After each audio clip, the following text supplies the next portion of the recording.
Mos hani më tost, mjekët paralajmërojnë dëmin e madh që ju vjen prej tij. Tosti është një nga ushqimet më të konsumuara sidomos për darkë apo mëngjes.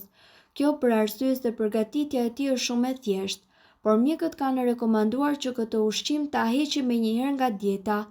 Sallami ose prosciutto që futet në tost kanë vetëm 50 deri në 60% mish, me pjesën tjetër të përbërësve të shtuar që dëmtojnë organizmin ton.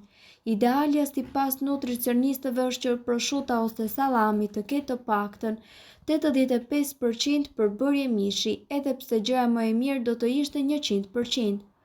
Përbërësi tjetër, djathi. Shumë prej djathtrave të përdorur për të bërë tost kanë një cilësi që është vite dritë larg nga djathi i mirë. Djathi i tostit mund të përmbajë vajra të rafinuar ose përbërës të shtuar që e bëjnë atë ultra të përpunuar.